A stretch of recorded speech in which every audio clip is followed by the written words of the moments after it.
We had new internet routers installed today, and so there's apparently 7:23, back in session. All right, I'll repeat what I had posted to the website.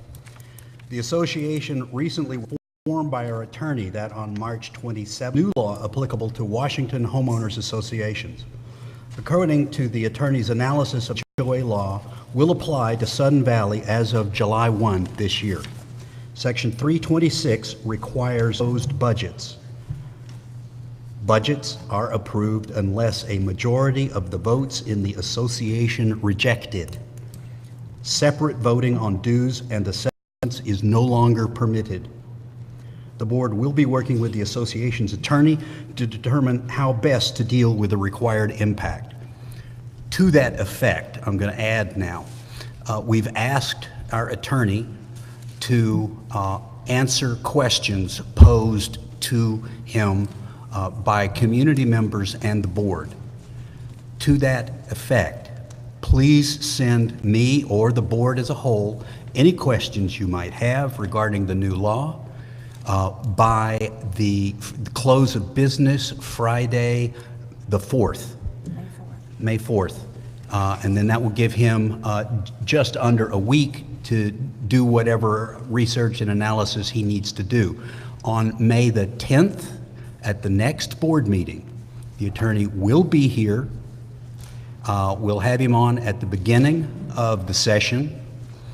It will not be a dialogue between the attorney and the community. It'll be a dialogue between the attorney and the board.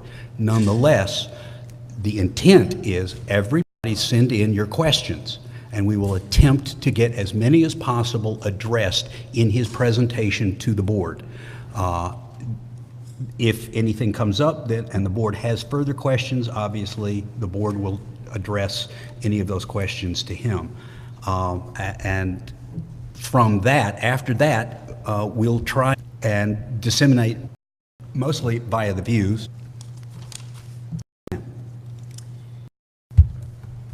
There will be, there will be a safety fair on farm. We have quite a few vendors who are coming and a lot of information for homeowners, agencies, safety in your home, and that sort of thing. We hope to see you here. That's Saturday, 19th. Any other announcements? Yes, ma'am. I believe this weekend the fire department's having a pancake feed here in the valley, I think in the morning on Saturday. I don't have the particulars, but I believe that's happening. I believe it's $5 for a single meal and $15 for a family. I'm not sure, I just noticed the sign and I thought we needed to put it up. 7 a.m. That's good. Thank you very much. quick one. Yes. The traffic safety study that was begun last year has resulted in some traffic counting strips being placed in the community. We have one set of traffic safety strips that are now in their second location, and tomorrow going to, hopefully, weather allowed, be moved into their third location. And they are gathering data that can be used for a variety of things in the future, but all aimed at traffic safety in the future. Okay. Anything else, David? Prime rib night this Saturday, from what I gather. That's really a pretty good meal. And Cinco de Mayo is coming up here on Cinco de Mayo. That would be on Cinco de Mayo. Cinco de Mayo. Okay. As opposed to, yes. Right. Okay. All right. Mess with this later. Okey doke.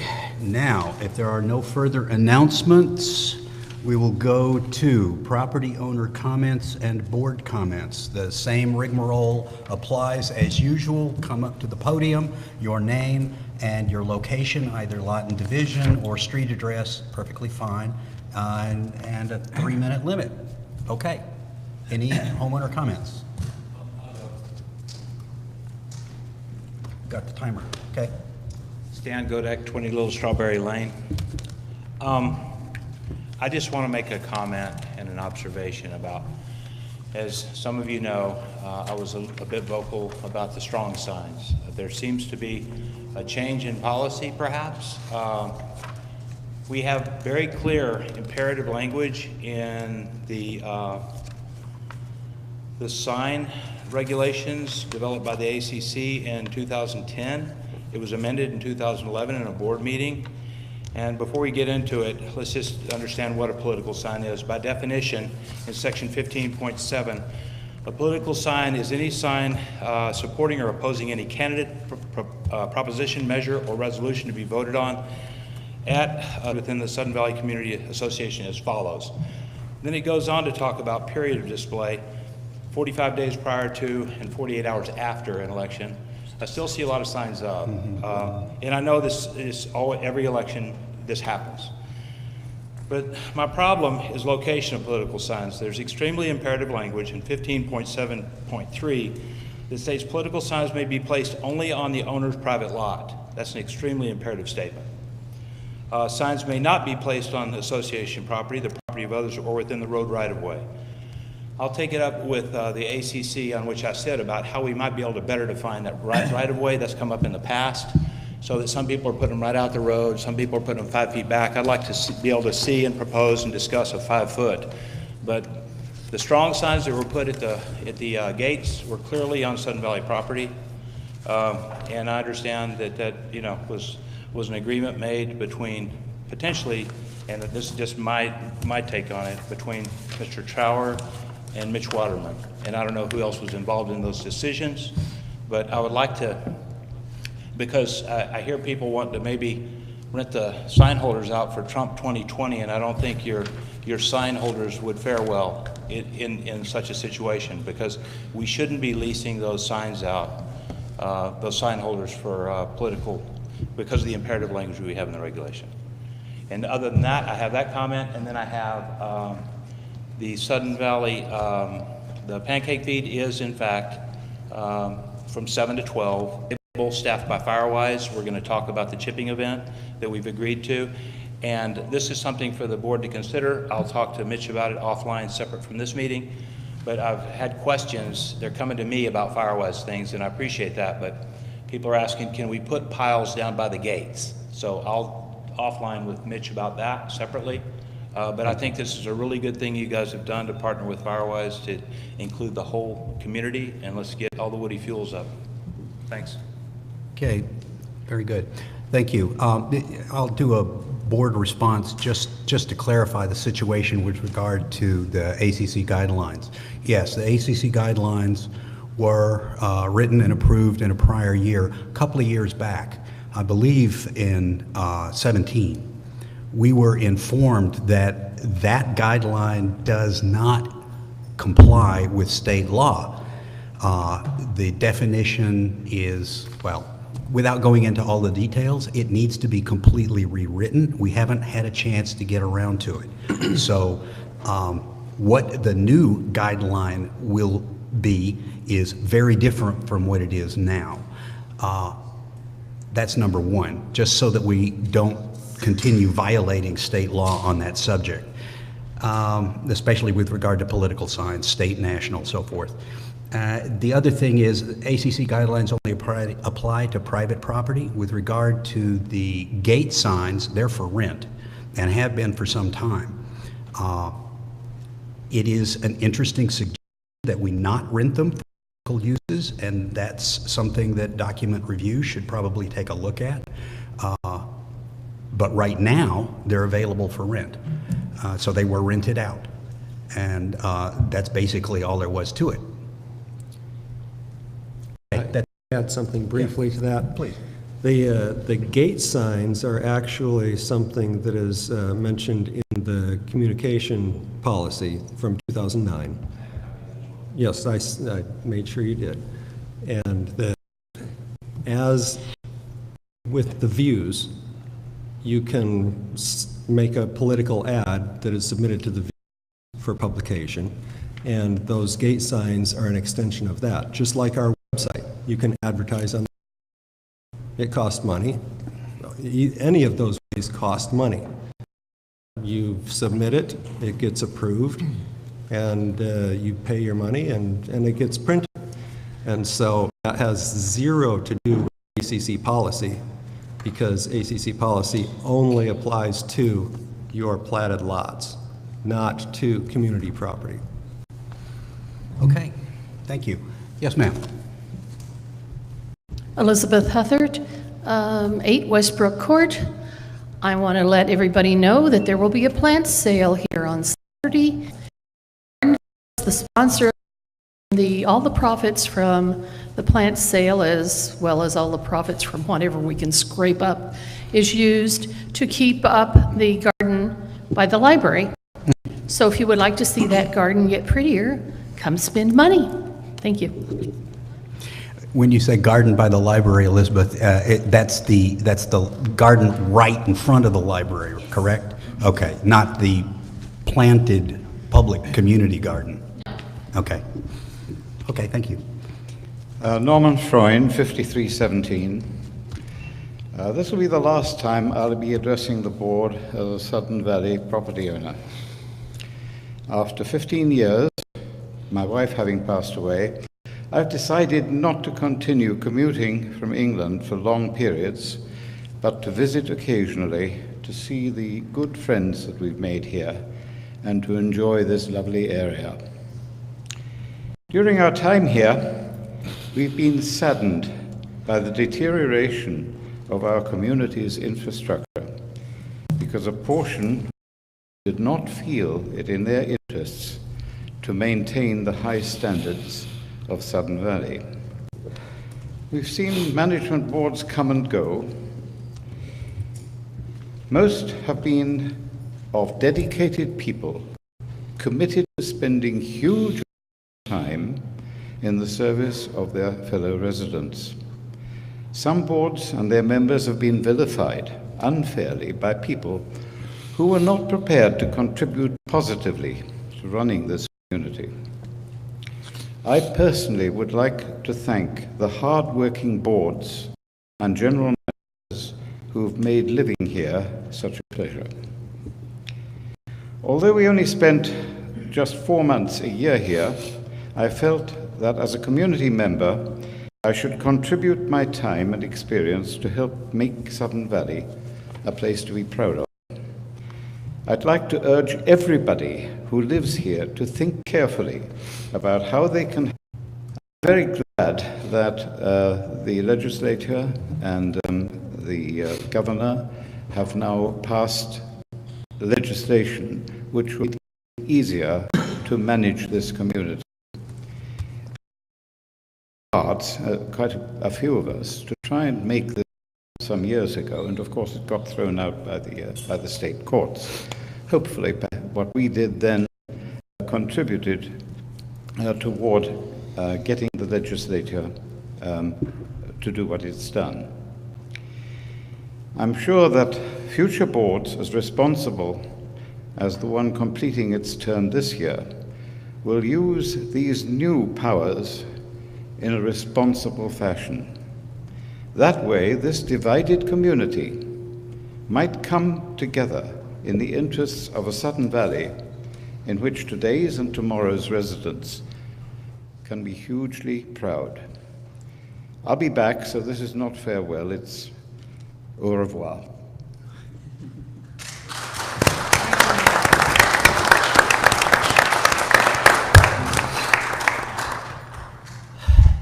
Bon voyage.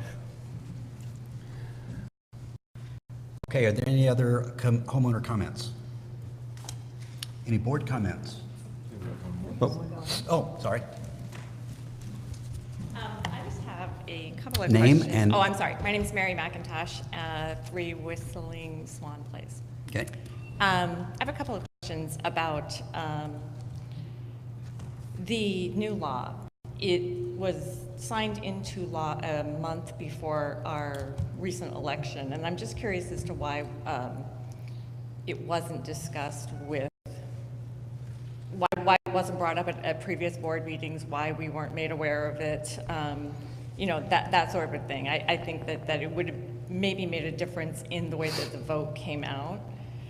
And I also wanted to just see if the letter that was printed in the Views by the pseudonym Rush Vale, if there will be any, what is going to be put into place so that things doesn't happen again in the future. We can trust that things that we're reading are not falsified by other people. Okay.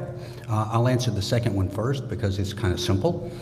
The Views is published by the Linden Tribune. They are the editor of the Views, and they have complete control over what goes into the Views unless the board specifically requests a particular article to go in as a statement by the board. Now, that may be delegated to a committee and is from time to time, but the board has no authority whatsoever to describe or dictate to the Views how it reviews letters, whether it prints letters, whether it takes any time or staff effort to confirm that a letter is actually being sent by the person it claims to be. That's up for them. That's not for the board. Now, with regard to the first question, that also is a relatively easy thing. Our attorney talked to me and another board member orally on, oh gosh, what was it, a couple of Thursdays ago? The other board, Previous board meeting. That would have been the first time I ever heard about that. We immediately asked him, instructed him to write a written assessment of that letter. That letter was not received until the next Tuesday. The date is April 16th. Yeah. Okay. All right. Just still before the vote, I was like completely finished. certainly, we're still trying to figure out what it means, and so saying anything, we're still leery about saying what our understanding is because that would be premature, because we're still exploring what our understanding is. So we're trying to be very, very careful about what exactly going forward this could mean, because we're still trying to get that interpretation. Pretty, you know, It's very significant, well, and some pretty significant expectations of what it means in the finance committee last night when Larry's questions about, you know, the priorities changing and the way that things are going to be handled. I mean, he's clearly expecting a significant increase in dues. I am clearly expecting only that the Finance Committee give the board advice, Paul, because you were there. I did not describe what the bill did, because while I have my own, I think, trained opinion about the bill, we haven't received an official legal Right. and until then, my opinion is merely my personal opinion and does not control the Finance Committee and does not control the board. So, you know, I'll be happy to talk with you about it offline, but as far as an official proclamation from the table or at any committee meeting, that's just not something I'm willing to risk creating false expectations or misreading. Lord knows I'm not completely perfect in my reading of things. So that's why we have outside counsel. Right. And we'll get that information and we'll pass it along, as I said earlier, we'll pass it along as best we can, as fast as we can. Okay. All right. Thank you.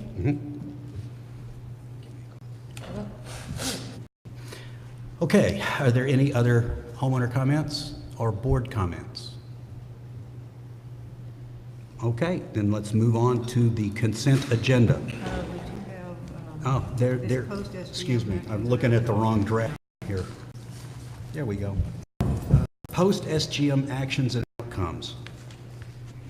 Now, this is not related to the statute, this is related to the vote. Post SGM actions and outcomes.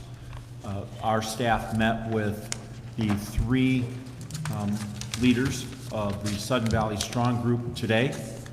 And we met for almost 2 hours and listened to what they felt was the basis for all of the plans that had been put together that were the basis of the vote. And we transferred that information over to us, and we are now working together to turn those into actionable items that can be implemented. And we have all agreed that we are going to work together very quickly in transferring it from a theoretical vote into an actionable activity. And I presume that means with a change to the spending plan that we've adopted already. That is correct. But Okay. that's just a piece of it. There's many administrative actions that have to occur, and we are working very close together to now do that. Okay. I don't know who wants to take in charge of this, but there is going to be a meeting of the Parks and Trails Committee Monday, and they have invited the Rec Task Force and the Long Range Planning Committee to attend. We need to coordinate our activities to make sure that we're not duplicating effort and going off in crazy directions. So everybody who has any interest in parks, trails, recreation, and planning is encouraged by me, and certainly I got an official invite from the Parks and Trails Committee to attend their meeting Monday at 6:30 downstairs. Okay, consent agenda. Are there any changes? Otherwise, then without objection, we can approve the consent agenda by acclamation. I don't see any objections. Approved by acclamation. Moving to the general manager's report. Thank you. As I identified already, that we're reviewing our staffing plans, and we have already prepared a new spending plan to address the passage of the April 21st Parks and Rec vote. There will be several new openings in the association. We're crafting them, but we want to have a fairly good plan before we start executing on hiring. I am happy to say this involves Stan. We have a Boy Scout Eagle project that will expand the small dog park. It's been approved. We've signed off on it. Park's getting lots of use, and this project will increase the size of the park, and it will be a nice added value to the small dog park, and also we'll have a very nice sign up at the main dog park. Laser etched sign, very large, and it's quite a nice job. Those guys are doing a good job, Stan. They're doing a good job. Yeah, this is the second Eagle Scout in the same family. Is that correct, Stevenson? Third. Yeah, they just don't know when to stop. So, nice family to work with. We conducted a working meeting off-site a week and a half ago with building contractors, 15 building contractors, realtor, the ACG chair, but he was sick that day, our ACG coordinator and a builder's advocate, and two high-ranked managers from the county planning department. The issue was to go off-site and hear each other's problems. What are the issues? What are the concerns? Identify common issues, propose solutions, and work to get them implemented. Rich and I are working together now on laying out the proposals for him to bring to the ACC and present them to the ACC. It was a successful meeting. We met for 4.5 hours, and the contractors stayed in the entire room. It was a very good meeting. We met with the condominium presidents during the last month. Just a question on that, Yes, sir. if I might. Is there any outcome from that contractors county Sun Valley meeting? Substantial outcomes, but those rest with Rich at this point for him to take back to the ACC. All right, so I think I want to leave that alone until we've reconciled them, and then he sits with the ACC and they work through them. Anything you want to add, Rich? We're going to meet on Monday and discuss the contractors' points of view as well as ours, and then I'll put together some talking bullets to take to the committee on Thursday. Super, thank you very much. Sorry to interrupt. Yes, sir. I think this was our 4th or 5th condominium president meeting input from the condominium presidents on boundary issues. 4 of the 9 have requested that they submit additive alternate requests for bids for micro-sealing their parking lots. So when we're doing micro-sealing this year in the places that have been identified in the funding package, those condo associations have now asked to get an additive alternate bid for them to pay for their own micro-sealing of their parking lots. And so they will get their bids back. A good leverage of existing activities to help lower their costs. That's correct. Their unit costs will go down because the contractors are already being mobilized. We're evaluating requests from Lake Louise Condominium to eradicate water lilies in Lake Louise this year. I have a comment on that. Yes, ma'am. This topic was brought up some 3, 4, 5 years ago, and the discussion that we had was that it was not a smart thing to remove this. This is habitat for some of the species that live there. I think that you will find an article in the Views from that time. So I would seriously consider not doing this. Well, we're evaluating it. I thank you. I'll pull it up. But there are 9 condo associations that asked for it, so we're going to have to go back and give them an answer, and it probably involves some of that. And I presume that will include input from the county or yes. the state, whoever has jurisdiction. Water Resources Board. We are going into our annual capital planning now and working with the department heads, finance committee, volunteers. We have received our 3 updated levels. If you'd like to look at our newest reserve study, would find it on the web. That is the basis for us to use to prepare our surf and roads.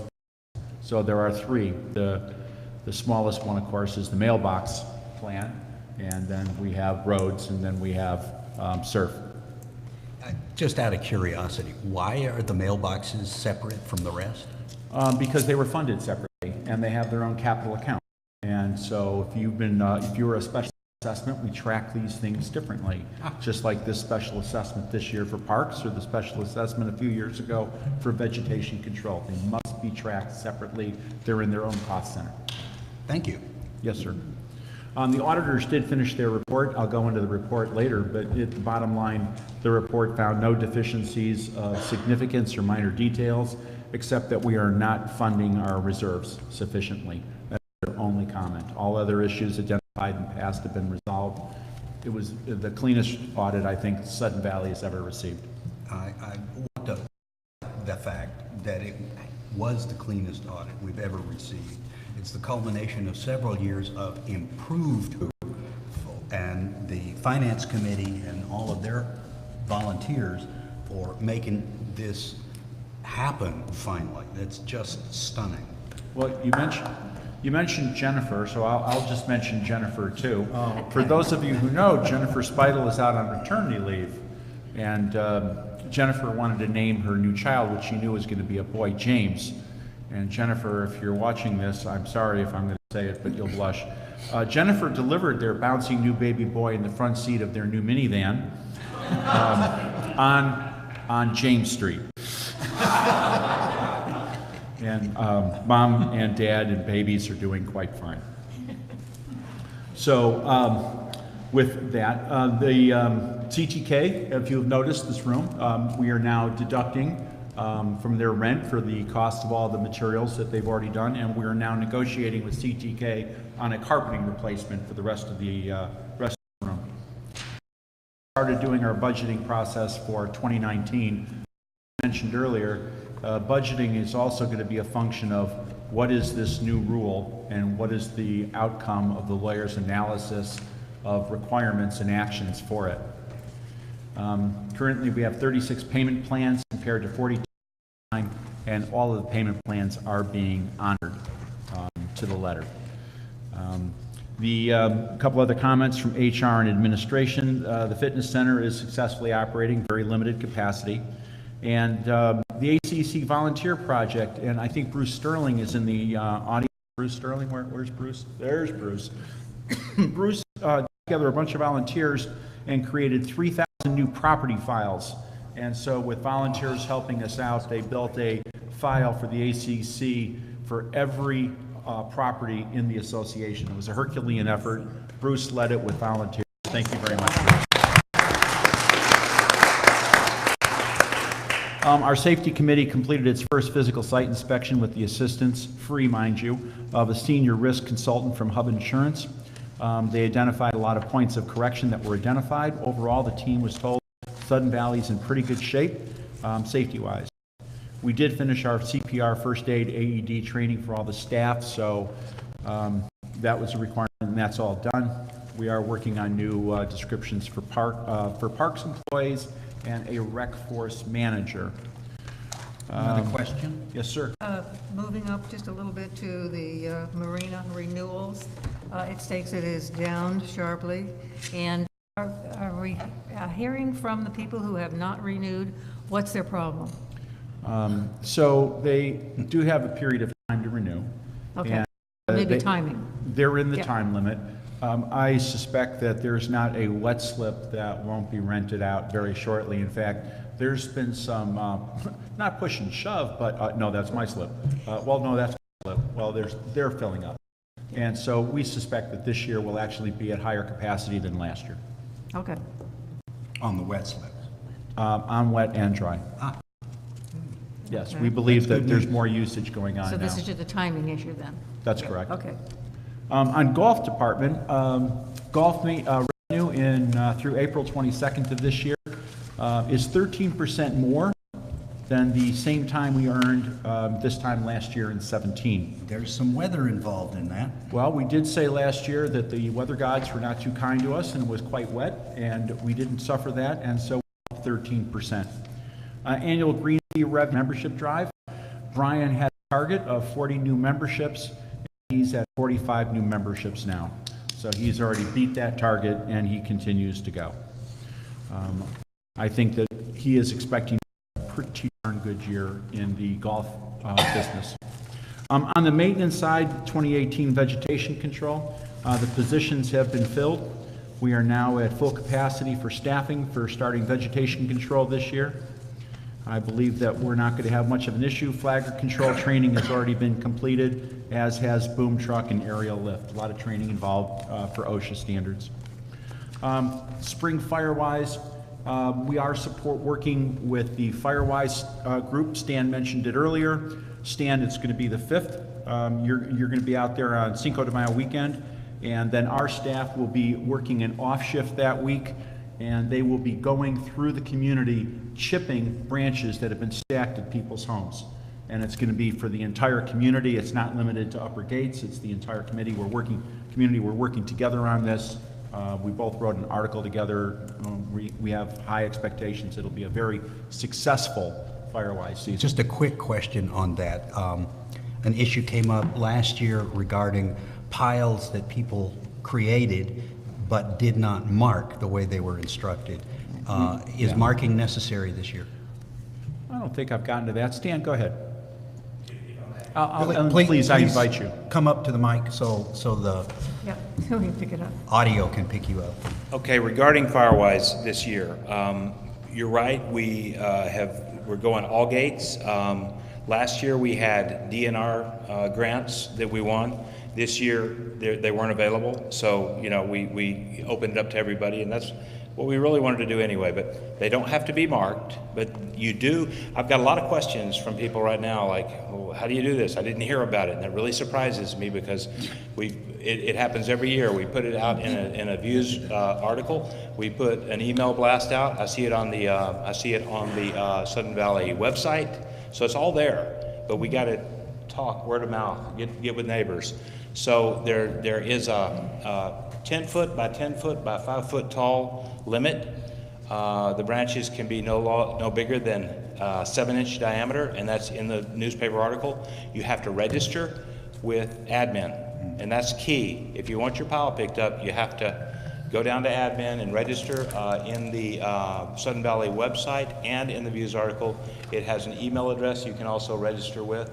But we need to reduce the woody fuels out here in the forest to mitigate wildfire risk, and it's really important to make our community safer.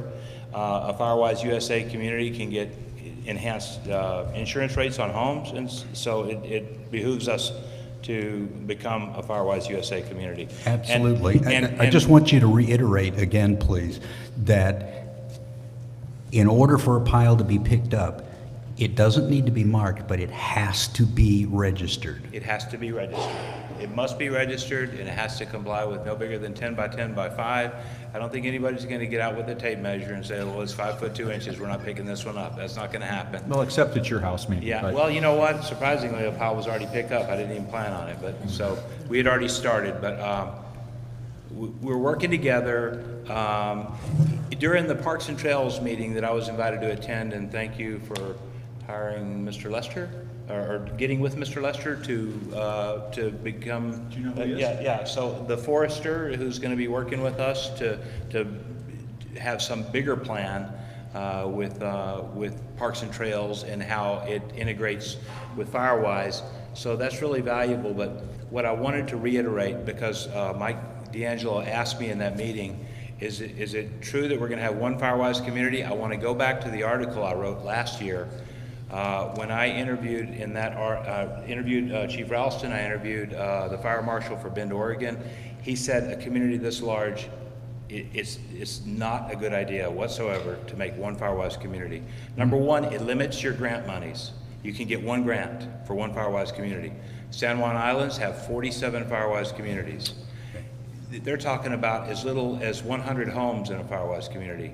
We did 1,900 homes in Hillside, and we want to subdivide it. So in our last meeting, we have some volunteers who would like to step up, and I'd like to coordinate with Sudden Valley Community Association about how we can coordinate block captains to form more Firewise communities in Gate 1, in Gate 2, Yes. in Gate 3, Gate 9, Gate 13, and so on. But we need to divide it up to make more grant monies available when they do become available. That's excellent news. Thank you very much for that. It clarifies something. So just a casual thought. That means that all those old Firewise signs, we probably need to yank them down because it really talks about one Firewise community. I know. Okay. That's like on the list of things, yes. Clean Green starts again. We'll be doing it again this year. It starts 2 weeks after the Firewise program. The dates will be up on the web. First Clean Green will be May 19th, and then June, there'll be 3, July 2, August we'll have 2, and the last one will be September 22nd. It will be in the web. It will be in the views. Main pool repairs, construction planning for both pools is underway. Everything's been removed from the pool area. The contract is up. They're doing pre-construction demolition inspections now. We believe that, obviously June 1 will be the main construction start date. They will finish at the end of June, but it'll take 2 weeks for it to cure, unfortunately. So those pools will not be ready until the end of the first week or the second week of July. Mid-July for the pool opening. That is correct. And I also put in the monthly report, just because I thought it was important, I had Norm Smith put this in. It is on page 14. You will see every area, by address, all the different homes, the regulations during the compliance tour of what the actions were, letter of inquiry, what occurred. So it is being done equally, fairly throughout every gate, throughout the entire association. And I felt it was important for everyone to know that as they're doing their compliance tours, there is no one focus area. It is everywhere throughout the entire association. David? What is a letter of inquiry? That's where they've identified a deficiency, and instead of going straight to writing up a deficiency and sending them a fine, they send a letter of inquiry saying, hi, we're inquiring as to what this issue is, and would you please reply back to us so we can address it before we have to go to a fine. Communication, explanation, education before enforcement. Thank you. I think, sir, that's more than enough for the manager's report. Thank you. Are there any other questions? Yes, ma'am. Can I ask for some clarifications from Mitch, please? Microphone, on his please. comments? Okay, there was a thing here where some of the condominiums would like additive bids for micro sealing. That means you'll get them, but it'll be at their cost when this is done. Yeah, we talked about this, Linda. So it's called an additive alternate bid. So the contractors are asked to provide a bid, but it is not a firm commitment to purchase the service. So it's an additive alternate, it's an alternate. And those condo associations would have to pay the bill. And they would do it in conjunction when the contractors come out for us. That's what I'm That's saying. correct. There's where It's- the economy of scale is. The contractors are here, they're mobilized, so they don't have to pay for the contract cost, they don't have to pay for the specification cost. Contractors are already mobilized, buy extra material, do our area. Okay, I just wondered, because you'd said that and I wasn't sure. You'd said that the annual capital planning began. I know you mentioned something, I believe, about putting this roads spreadsheet on the web. Is the updated reserve study on there also? All three. Thank you. And let's see, I had a question too. You said regarding foreclosures, you said 2 have been returned to SVCA due to estate being depleted, given back deed in lieu. Will those deed in lieus then, like, last year, I think, there was an amount taken out of density reduction to cover those deeds in lieu? Is that going to happen again with these? I'll be happy to have a conversation after we've looked at it, and I make sure that accounting is answering you, not me. That works. You had said the fitness center is operating at limited capacity. Do you have any idea, since you've talked with the strong people, as to when the fitness center will go on basically their time schedule of free use? I'm going to leave that for an announcement from the treasurer. Okay, that works for me.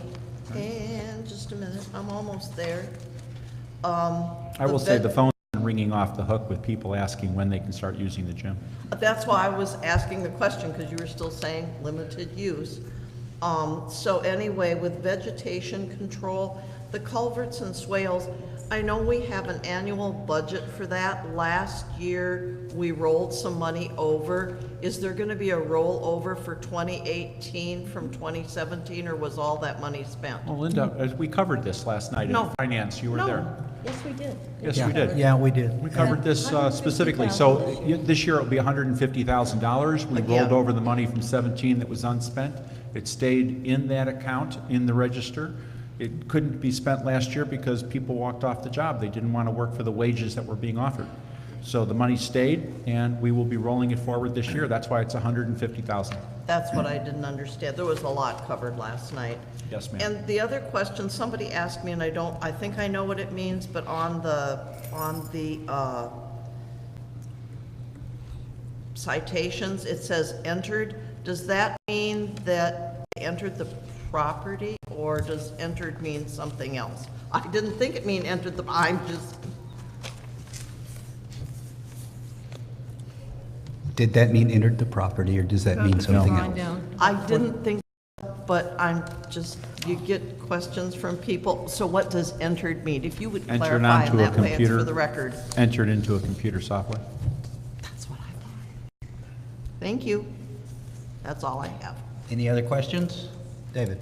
And just on the chipping, that's different than clean green, right? You have to take your whatever down to the area Z, but the chipping, is that just one shot in May and that's the end of it? David, we will work, Stan and I anticipated with what they're going to be doing, our crew will start on Saturday and we'll be chipping through Thursday of that week. And then we'll reassess where we have to go. But our crews will stay on the job chipping at neighborhoods until the job is done. In other words, there won't be any piles left over like last year. We were not involved last year. Gotcha. I guess my concern is frequently during the summer, trees come down, and whenever I've had trees come down, they're huge bundles of limbs. So And so, people- you know, they just pile them up, and I've been paying a couple $100 to some private whatever to come in and chip them, where, and it'd be nice if we did that for our people, because I Well, don't think I'm alone in that situation. we are doing it for our people, but it will be, did you call in on the Firewise plan and set it up so that you had an indication of, hey, I've called in and I've got this bundle?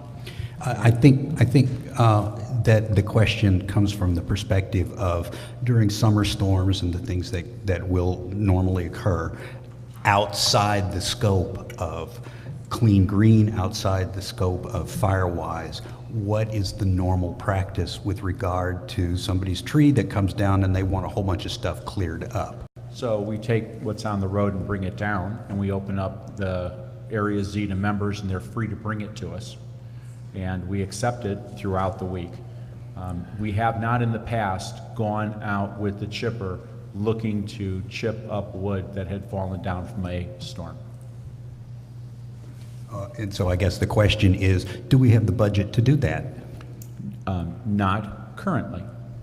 Very good. So in effect, oftentimes in the summertime is when members have trees cut down, et cetera. So basically, that's ours to eat ourselves. So we pay the chipper to come in. It's member whatever. property, and therefore it's a member responsibility. It's a member cost.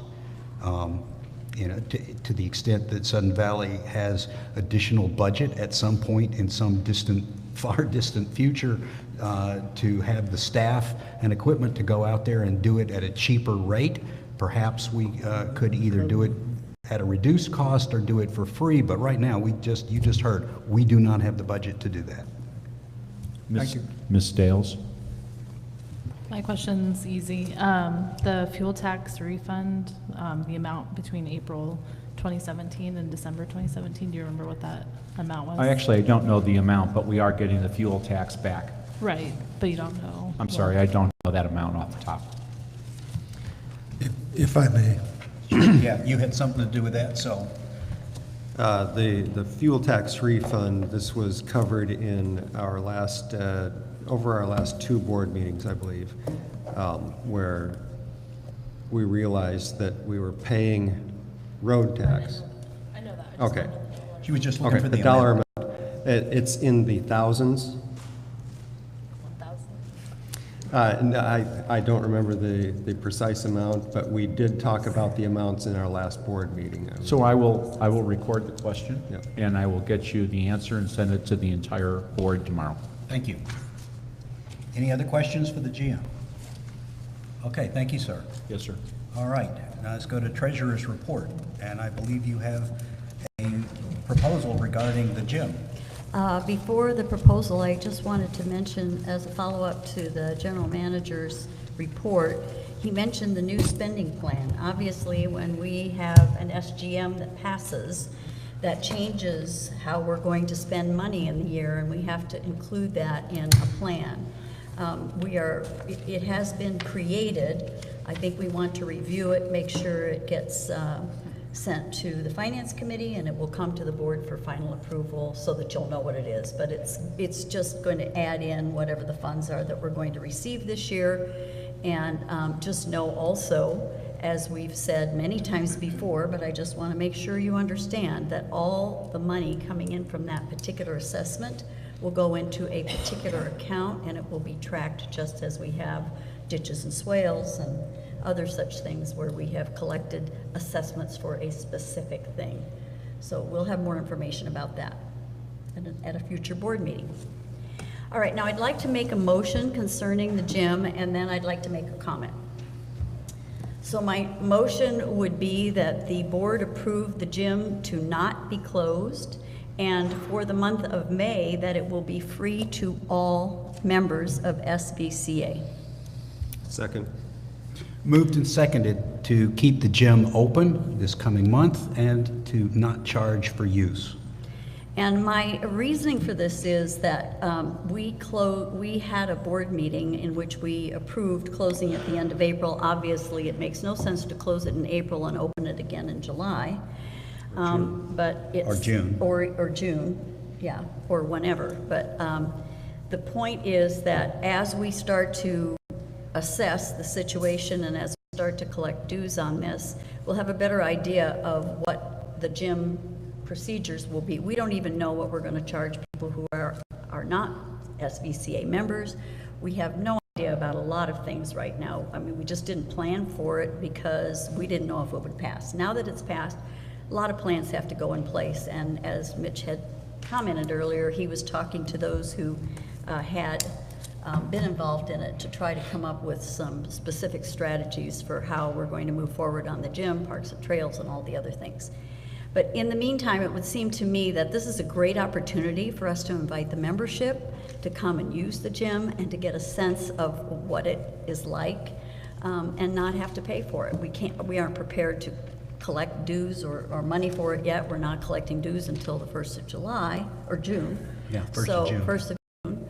So I just thought it would be a good idea to set it up in that fashion. Any further discussion? Yes, ma'am. Is staff prepared now to issue cards for people to use to get into the gym? No, ma'am, we're not. When we talked to Sudden Valley Strong today, we let them know that we're evaluating, first off, our card machine was due for replacement. And as it was nearing end of life, we thought this is not the time for us to say, we need you to produce 3,000, 4,000 cards in a couple of days. So we're looking at the process. There's 2 types of cards, and they're very different in price. Magnetic is 8, non-magnetic could be 2 or 4. And so we're looking at the different options of cards. We don't have a policy, so we're writing up a policy as we're looking at the practicality of how we're going to do this and drafting it up. We received a tremendous amount of input today from the committee, and I expect to write something up and send it back to these women in the next couple of days and ask for their opinion. Did we get this right, and go forward? It's going to take us at least a week to really lay out what we think will be a approach that we can jointly come to the board and say, this is what we think we can do. Cards, policy, insurance, there's much. You mentioned a week. David has another question, but I want you to be very explicit about that. If this motion says keep the gym open as of May 1st, which is Tuesday, will you be able to do that? Yes, well, if the motion, as I believe you made, free to members? Right. Yes, I believe that we're just basically going to have staff open the door or turn off the lock. Okay, thank you. That was not clear to me. Oh, sorry. Yes, we will be able to do that. I will have to have people sign a waiver of liability to go in and use it. So they will have to stop in and give me some documentation and sign. Okay, very good. David? Yeah, the question is free, but don't we have to fund, and that's a different issue, correct? I mean, it's one to say, okay, you guys don't have to pay coming in, but then we're tasked with paying for it. So how is that taken care of? I will pass that to the treasurer. The association has been funding this in the last little while, and they've been able to work through that process now that the SGM has passed. We have an account where those expenses can go, and though we can cover them initially, or at this point, I'm guessing that some of the funds that will come in will repay some of those expenses. I would say that in our spending plan, we'll be asking for some UDR.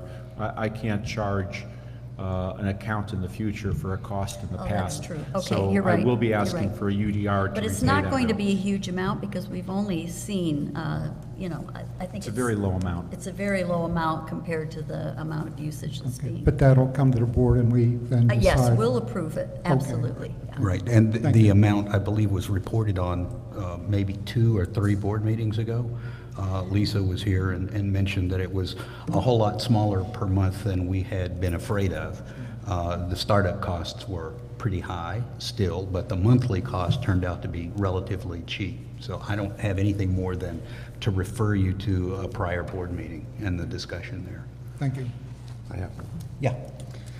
Actually, I had Vanessa first. Okay. I didn't see, thank you, because I can't see you past. I just have to zip it to hotel.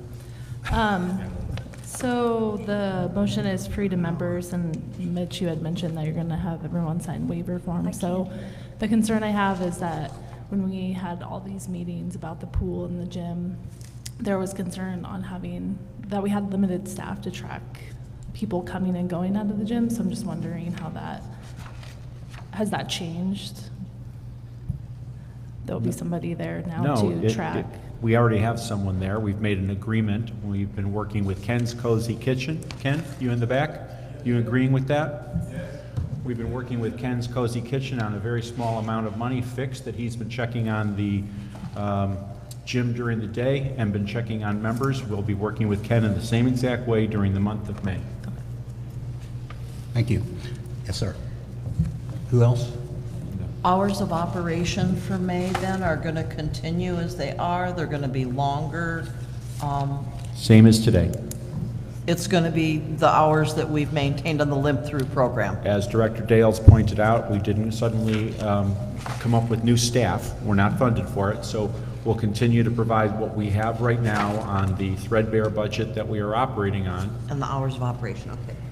Yeah, there was no change, but the motion was not explicit. Thank you for the question. It's just some people that are Understood. working Understood. people. Any other comments? No. My Sir. comment was going to be that, a reminder that this additional month of opening the gym is still going to be the shoestring operation, as opposed to what the measure has accommodated for.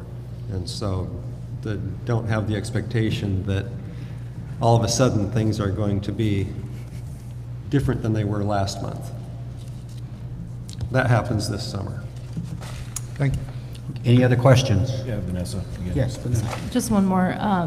There has been concern over the cleanliness of the bathrooms. Can you just comment on who is cleaning the bathrooms?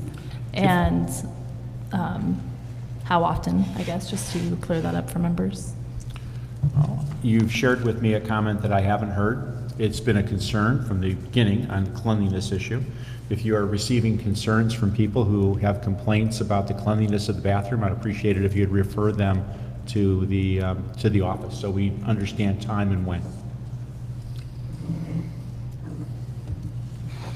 Okay, anything else? Thanks, Odell, appreciate it. All right, so then unless there's, Call the question. okay, question has been called. Unless there's an objection, all in favor, please indicate. That's for the May. That's for opening it up in the month of May with no charge to members. Okay, I see 1, 2, 3, 4. Okay, all opposed? 1, 2. Do you have? Sarah, are you voting? You're opposed. Okay, thank you.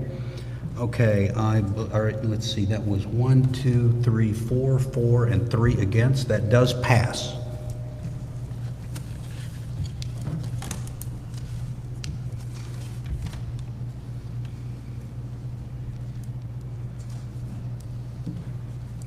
Okay, ma'am. All right. Minutes as posted, and they are online at this moment. I also wanted to have the board approve a new member for the Finance Committee. Last night, she attended the meeting as a guest participant, but she has been on the Finance Committee before. It's Penny Carter. She's been on the Finance Committee in the past, for 9 years, I believe, and she was a leader in putting together the mailbox process, which was quite impressive. She has also been involved in 2 of the reserve studies, which are the 3-year studies, the heavy-duty ones. She's also was senior executive of Polaroid Corporation, and she was involved in plant management and international product development management. I think she's a great addition, and I'm asking the board to please approve Penny Carter as a member of the Finance Committee. Unless there's an objection, then, can we just approve that by acclamation? Approved. Thank you. The next item is to discuss the SURF request that you have in your packet for the ADA door at the administration building. So, General Manager, would you like to go through this one for us? Yes, ma'am. I'm seeking capital funding. This should have been a maintenance action, but because of the dollar amount, even though it is a maintenance action, we're replacing part of a door, it becomes a capital act. To remove and replace the failed ADA powered door opener that's mounted on the side door access into the clubhouse. We have an ADA access that is direct access from the street without stairs into the clubhouse, and the motor is burned out. Without the stairs, that's our ADA compliant entrance to the facility. Attempts to locate new companies to remove and to place the unit have all encountered the same thing, referrals to Security Solutions Northwest as the main company capable of the contracts and equipment to remove and install the components. Since it's above the $2,500 threshold, I'm making this a capital request. So the estimated cost, as you can see attached to this, is a quote from Security Solutions. With purchase, installation, and taxes, 5% contingency, it's $51.21. I'm asking the project will be funded from SURF. We voted on this, or it was presented to the Finance Committee last night, and I believe it was voted approved. It was unanimous. Okay, well, can I have a motion, please? Oh, yes, I move that the board approve the authorization of $5,121 from the SURF account to purchase and install an automatic door opener with an amount not to exceed $5,121. Is there a second? Second. Moved and seconded. Yes. I just wanted to mention that, and maybe you said this and I was on a brain trip, but there's only one bid in here, all right? And did you mention the reason for that? Yes, You did, ma'am. but you can repeat it. Okay, well, then I will repeat it, and that is that everywhere Mitch went for a bid, they said, we're going to have Security Solutions do it. So there's no point in getting bids from somebody if they're just going to pass it on, so. Well, they would have bid it, but they would have added their cost That's to right. Security Solutions Right. cost, so. But the good news is, we got a great recommendation as to who was the best person to get the bid from and to install it, so. The only one in town, Yeah, apparently. apparently. Okay, any other questions? Yes, ma'am. Just a quickie. Is the ADA opener on our current reserve study list? Does anybody know? No, it's been- not. That's strange, because that was probably expensive. They put it in, but thank you. So it's going to be a new component. Linda, I actually see this almost as a run-to-fail component of the facility. It's still, given its price, should be on, yeah, gotcha. Thank you. I'm just going to speak to that. There are a lot of small items like this that we think the cost is a lot less. I have to tell you, I was shocked to hear that it was $5,000 and that it goes over our limits. So, and we did talk last year about this, the fact that we had made a decision not to break everything down into $1,000, $2,000, $3,000, $5,000 amounts, but to limit our reserve study amounts to somewhere in the neighborhood of $20,000 because it's just too tedious. As it is, the reserve study is, Yeah. 100 or more pages long, so. It's just some of this stuff is scary when it, like you say, when you come up and you go, $5,000. Yeah, but also a lot of the things on the reserve study are way underpriced when you Yep. come to actually fix them based on what they have in the reserve. They're using some reference that they Formula. have, but it doesn't necessarily equate to reality. Thanks, though. Okay, any other questions? No, call the question. Question has been called. Unless there's an objection, all in favor, please indicate. 1, 2, 3, 4. All opposed, please indicate. 1, 2, 3. The motion is passed.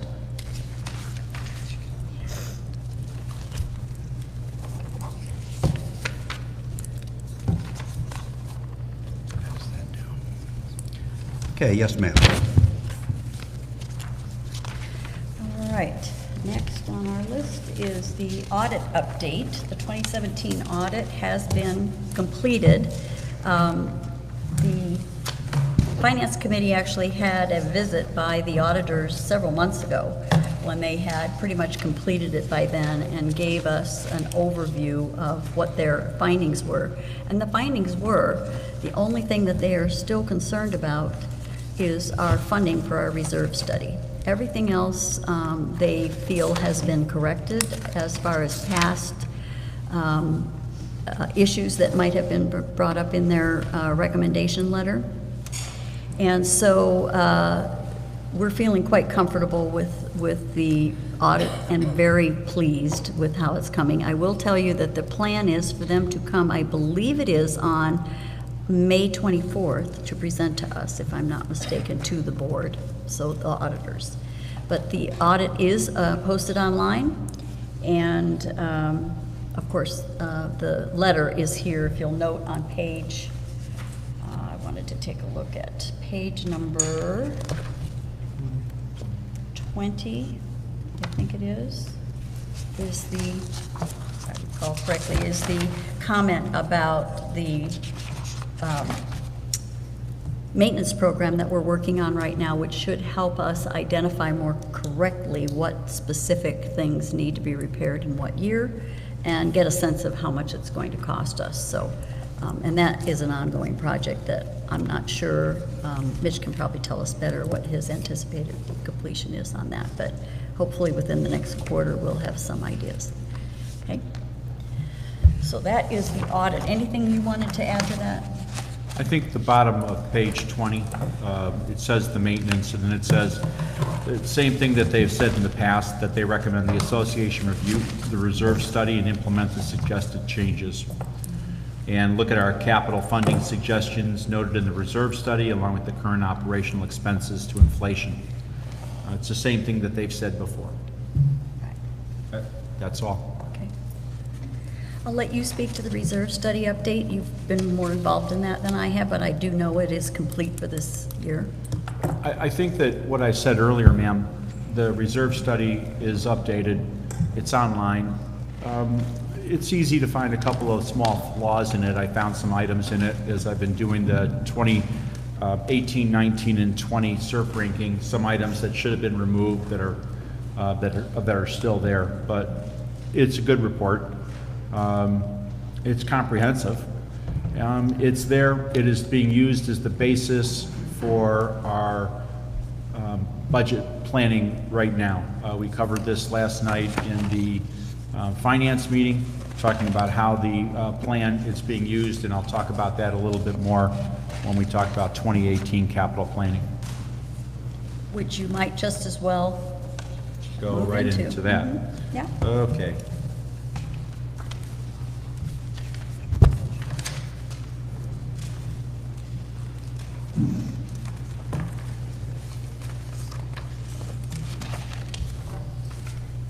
I will ask you to go to page 45. Page 45 is the first page of the standard operating procedure, otherwise known as an SOP for capital project lifecycle planning. This SOP was put together with input from many people. It lays out the process for how we rank and evaluate, and who ranks and evaluates all the equipment listed in the reserve study. Because the reserve study right now shows approximately $2.2 million of equipment that it says should be replaced in 2019, with around $326,000 probable available cash. So you have to ask yourself how you would do 2.2 million with 326,000. And so the answer is we follow this standard operating procedure to rank and prioritize all the equipment. And our staff has sheets now that we have given them breaking down the reserve study for 2019-20, and they have looked at each item that's been assigned to their department. And I have also broken out Parks and Recs as its own department now to be able to identify, well, how much capital is actually in the Parks and Recs budget, as opposed to facilities, as opposed to just standard SERV capital equipment. They're going through it, and a lot of the equipment, they decide, do they want to defer it? Why do they want to defer it? Is it needed this year? Is it not needed? Should we remove it? Do we not need the equipment and sell it? What do we want to do with it? And their job is to do, if you look at page 48, their job is to do the association impact and decide on a basis of high, medium, or low what they're going, their ranking of that piece, each individual item. Low corporate impact, will it break, will it not break, what's the chances it's going to break? High impact, low impact, medium impact. And when they're through with that, and we're just about done, I'll sit down with your two members of the Finance Committee, Tony and Rick, and I will ask them to do the association risk level ranking on a basis of 1 to 5 using the same criteria that's laid out specific here.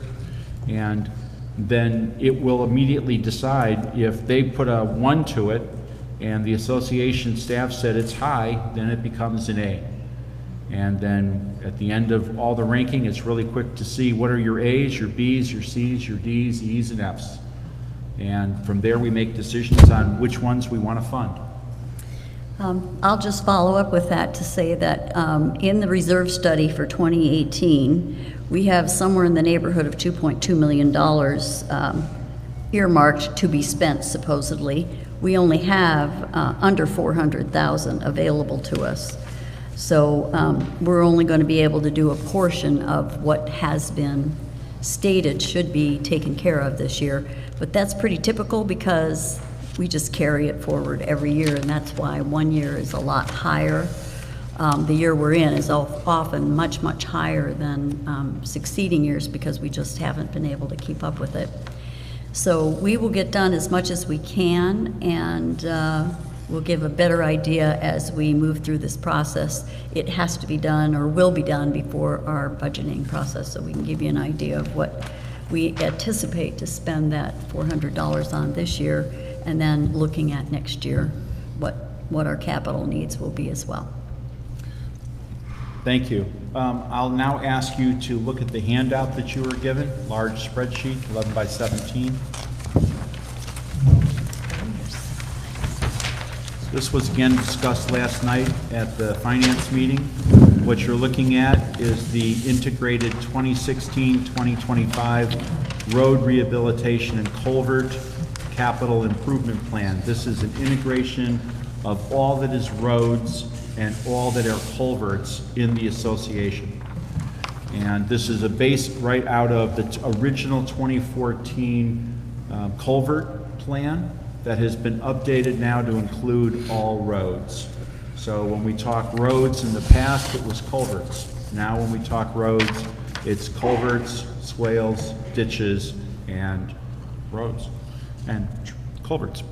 So looking at 2018, you can see what the January 1st carryover was in the first column, and then going down what the expected road reserves dues collections were at 93%, what our carryover is, and so what we thought our total expected reserves are for roads in 2018. We have an on-call, just going down the line, you can see the on-call services for a correction plan, bridge inspection this year, and following down, you have roads. We've already signed off on the first one. It says road surfacing project, $200,000. You actually awarded it, gave us $220,000. We have 10% contingency on it. And then it shows roads remaining out if we did them in 19, 20, and 21. All right, following 2018 down, it also shows pothole repairs of $32,000. Following it down, that would be a subtotal of roads of $232,000 in 2018. Then you go into the stormwater improvement for the culverts. Fast response, we have a dollar amount every year set up for a project that comes up that was unanticipated in the design plan or in the basis. Well, last year we came upon one, as we do every year, and that would be culvert 447. It was designed last year and it's due to be implemented this year. And then each year we do design for the first year and we plan on construction the following year. In 2018, you will see where we are spending money for design for culverts and where we are anticipating spending money for construction on culverts. If you flip the page over at the end of the culvert section, it shows the ditches, culverts, and swales, Linda, to your point from last night, $150,000, saying that according to this plan, stormwater, we would be spending $710,223 this year for a grand total of $969,541. With our reserve carryover mandated by the board of $500,000, it leaves an expected residual at year end of $97,114. On that line, if you'll notice, everything from there on in, starting in 19, are negative numbers.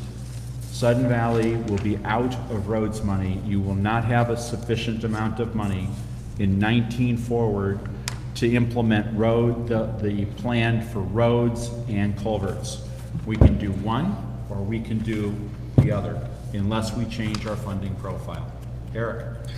Question on the moving forward, you said that we won't be able to do culverts. Don't we have a 2016 mandate to do culverts?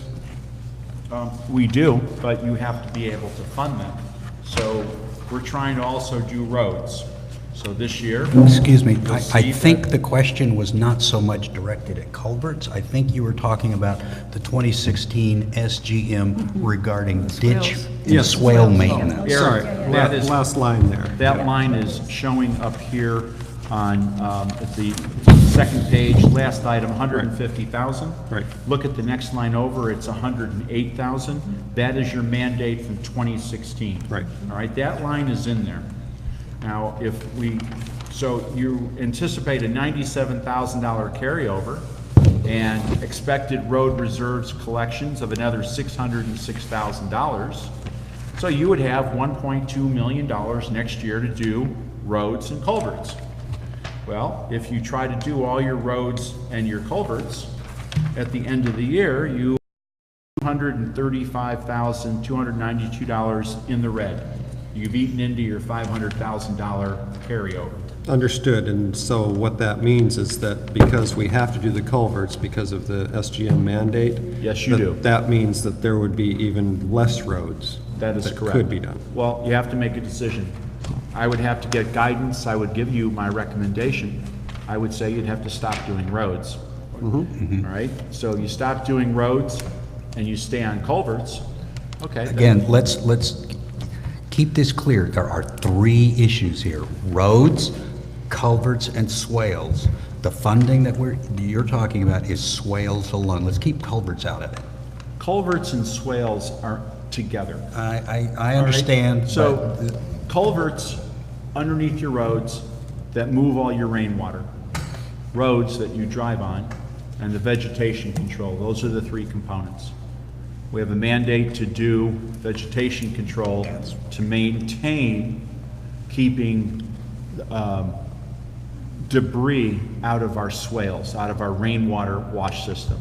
And since we've been doing it, we have stopped flooding a lot of homes in the areas that we have done this work. We have a mandate to spend that money. Association has repeatedly told us we want you to do roads. We put roads in this plan. We're doing it this year. We cannot keep doing this. You're out of money. The plan will have to change. It's written on paper. Change the plan, not a problem. But we can't keep doing what we are scheduled to do.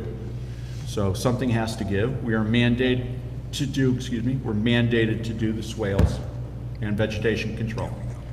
So that means now you have, instead of next year, instead of having $1,203,769, you have to take $100,000, $108,000 off that. And are we still then going to go forward and do culvert and bridge inspections? Are we still going to do roads? And would we have enough money to do the 2019 was $437,000. So yes, you could go and you can do culverts, but you won't be able to do roads. Or you can do less roads. That was my You can do less point. roads. Yep. All right, we can stretch it out. Now, the more you stretch it out, the unit cost goes higher and higher and higher. All right? It's very expensive to mobilize large contractors and bring in all their heavy equipment and do a small job and send them away, but you can do that. So we have options. Thank you. One more question. Sir. You said the on-call engineering, because emergencies come up, would that culvert 447 be, what's going on with 447? Because that's a significant. Culvert 447, we had to get three or four different homeowners to give us access to be doing construction on their property. We found a 150-foot buried culvert, large culvert, that ran alongside two homes and through another two homes' yards, and it was flat. it had no drainage to it. And so the line had, over time, deteriorated and was leaking into these people's homes. We found that line and said we have to fix it, and we put it up. Last year, we had a different one. We find they're aged systems, they're buried. So it's not like we can just walk up and run a camera up and down them very easily. And so when we find them, we bring in an engineer, and we do actually hire a company and then film underground how they looked and make a decision. Thanks. Linda? Just one question for you, Mitch. Is this list the same one that we basically had for the AGM measure for the roads that didn't pass? So the scope of work is very similar. It's micro sealing and pothole repair. And I believe the AGM was $1.8 million. Or no, I'm sorry, the AGM I think was $1.8 million. It's the same scope of work that I we're was trying just to. looking at the 10-year projection by Wilson, and I just wondered if it was the same thing. So this only shows doing the roads one time. So in that AGM, it proposed coming in and doing 74% of the roads initially, first time go around, because the other percentage of those roads were in good shape. And then doing those again in 6 more years, but doing 100% of the roads. This is far less aggressive. Okay, I knew it looked a lot alike, I just didn't know where the changes were. I know the one is where the reasonable, I was all for the roads thing. I'm telling you that when we first discovered that we had culverts, and for a long time, that was a dirty word or nobody said it, but we have never, as an association, increased our roads budget. As long as we were just resurfacing, we had the money. It's the culverts that are so much more expensive that no one's ever taken a look at, and it's just, I really felt bad when it didn't pass in November. Well, you know that I spoke for it the whole time. Not having an integrated culvert plan and road repair plan means that you'll repair reactively, so you can go in and micro seal a road and then have to tear that road up to repair the culvert that goes underneath it down the road because you didn't plan for it. I got you. Thank you for that clarification. Yeah, Carol. Very I was much. just, another clarification is that we are doing some things this year. Yes. And we had to reorganize what that was going to look like, and that's going to be a few places that we're going to resurface. So this had to be adjusted to reflect what the actual work being done this year was going to be, and then spread everything else out as well. So Wilson actually came in came And to there are this a few and changes, okay.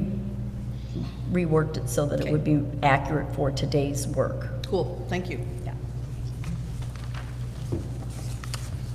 Any other questions on that document? All righty.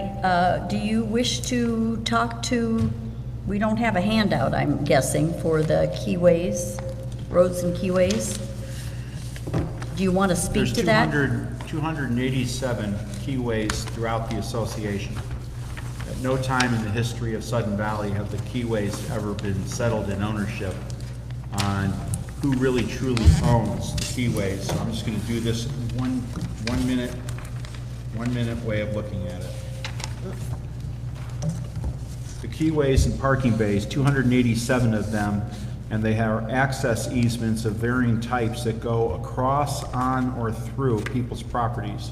It could be a parking bay in front of your house. It could be a side access to your house. It could be a parking or a small thoroughfare to get to a cluster lot.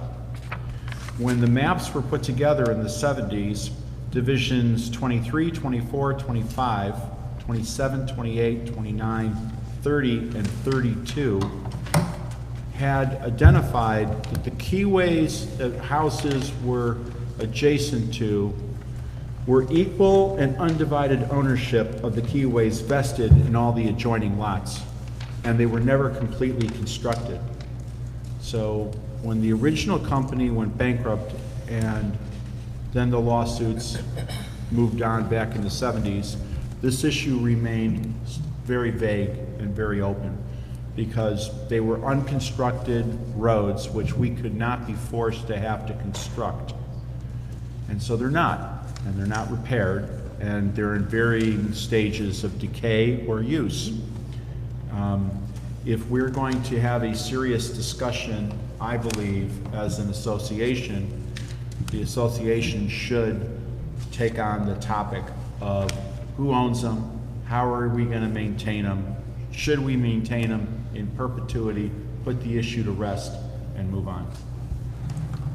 You're not coming to us with a recommendation at this point, but we are going to look into this and It is a very Just be aware. expensive, significant problem that has never been fully outlined, expressed, resolved, a decision made, and put to bed. And quick question relating probably to why you're bringing it up. Over the years that you've been working in the office as GM and before that, how many times do people complain about the state of keyways, et cetera, et cetera? We always have at least 2 people at any one time that have an open issue with their keyways. What does that mean at any Over one the time? course of the year, maybe 20, 30 people. Okay. All right. okay. Notice. So I think we're on David- notice, I guess. David has his hand up.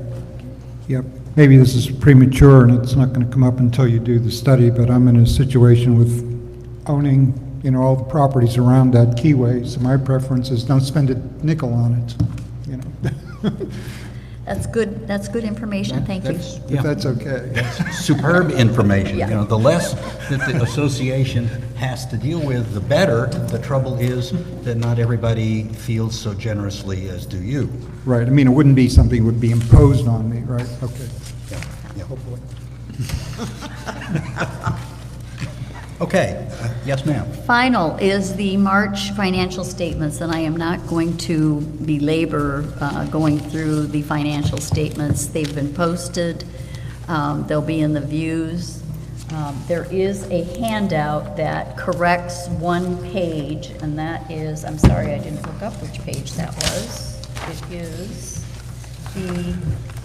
it's the reserve cash balance and an activity report, which is page number.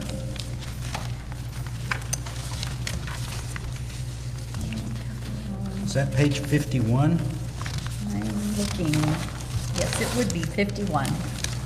So if you'll just replace or put this in and scratch out the one that is in your book and put this one in instead, this is the appropriate one. We didn't have all the numbers showing up on the last one. Nothing too dramatic in March, just know that a lot of things happen early in the year. So there's sometimes incomes that we don't anticipate, or that we get in the beginning of the year that actually cover expenses throughout the whole year. There are also expenses that happen at the beginning of the year that aren't covered till later in the year. So some of the accounts may look a little unusual because we stretch the actual amount out over a full year's period, but we might collect a certain account amount higher in one month than another, especially at the beginning of the year. But if anyone has questions, feel free to reach me at bodholton@suddenvalley.com. And I believe that is the end of my piece. Thank you so much. Okay, let's go to committee reports. The first thing, draw your attention to pages 55 through 57. That's a letter from one of our council that clarifies the requirements regarding directors to be on committees. It's actually kind of news to me after all these years. I was under the impression that there was much more required than actually is the case. So it appears that we have much more flexibility than we used to think. Otherwise, I think the letter is fairly self-evident. Linda?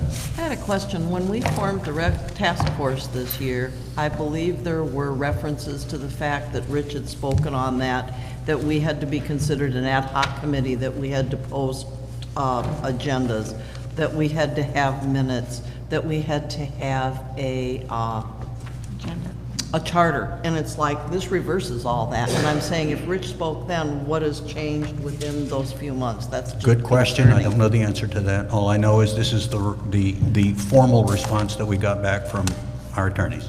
But I'm just saying, we just talked about this a few months ago, and I'm Yeah. just saying it's really a It reversal and may a be change of that, opinion. well, I can't do anything but speculate. I wish I could tell you the answer to that. I don't know.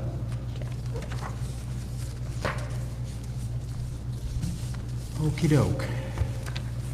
So, Architectural Control Committee, As submitted. as submitted. Thank you, sir. Communications, As submitted, and views contract. the Views contract has been executed. It's a 2-year contract. It was due for renewal in the month of April of this year. It has been renewed for 2 more years, and just an extension of the previous contract. The only real differences in the views right now from a year ago or 2 years ago is simply the circulation has expanded by about 33% to include all renters in Sudden Valley, and hopefully be able to gain a foothold in increased advertising revenue, and not to mention the fact that renters need to know what the rules are too. And so we were able to increase circulation by about 1/3 while reducing costs. Superb. Thank you, and thanks to you guys. All right. Document Review Committee, we have a meeting coming up on May the 2nd. We'll start the process of reviewing documents. Obviously, that is going to be impacted somewhat by our information from the attorneys regarding the new Senate bill, or I should say, the new statute. Emergency preparedness. Inasmuch as Mike is not here, I'll just report that the minutes are posted online and as submitted. Okay. Long-range planning has not had a meeting yet, but I will repeat this in a little bit when we talk about parks and trails.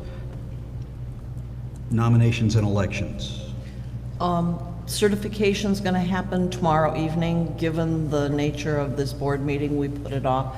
I spoke with Larry last night and told him I should have something to him Saturday or Sunday, so that if nothing else, it can be presented at the next board meeting and stuff.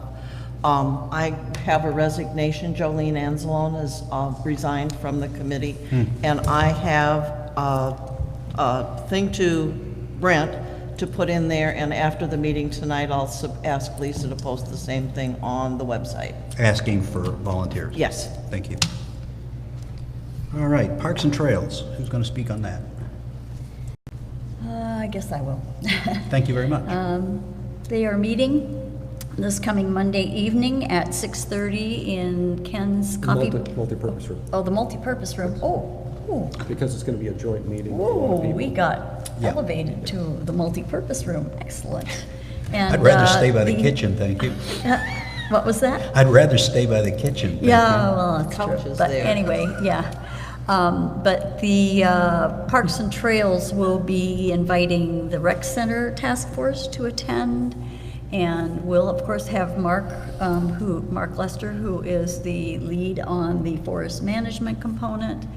And they will all be discussing a combined effort. With the strong group and Oh. long-range planning. Yes, And okay, long-range and planning. long-range planning is There going you- to there you attend. go. That's what I was Why gonna- didn't you talk about this? Because I think you Because know more. I delayed it just a bit until, but now that you've dumped it on me, I think it's a great idea, please, go for the it. question is, we've got 3 separate committees that are likely to impact each other. Long-range planning, recreations, Parks and Rec, and the Recreation Task Force.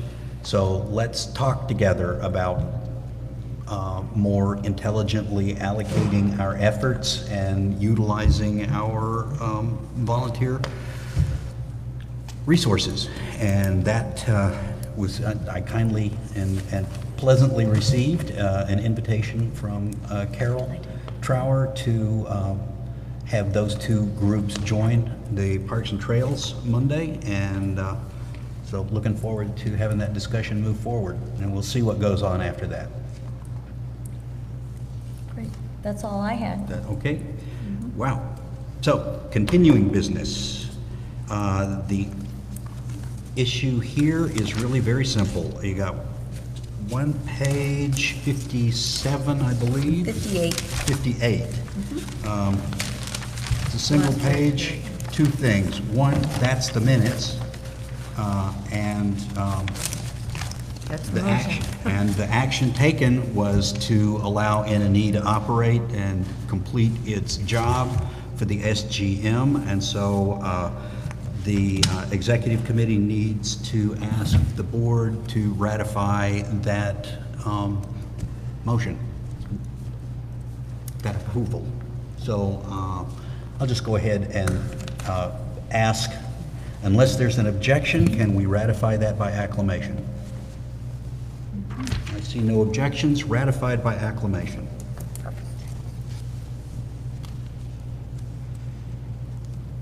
All righty. New business and voting is necessary. There is nothing there, so we'll go straight to property owner comments and any board response. Are there any further property owner comments?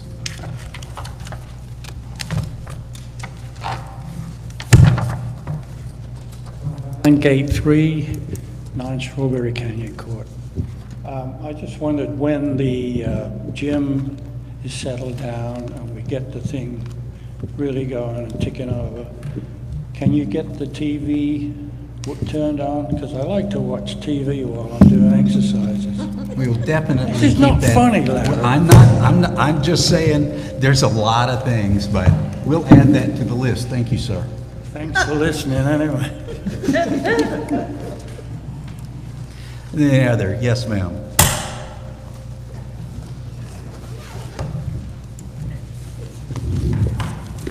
Elizabeth Huthard, 8 Westbrook Court. I've been a little concerned lately about the attitude of Sudden Valley Homeowners Association towards aged and handicapped residents. And what I saw here tonight, where 2 of the board members voted against fixing the only door, 3, it makes me think that we have a problem in Sudden Valley.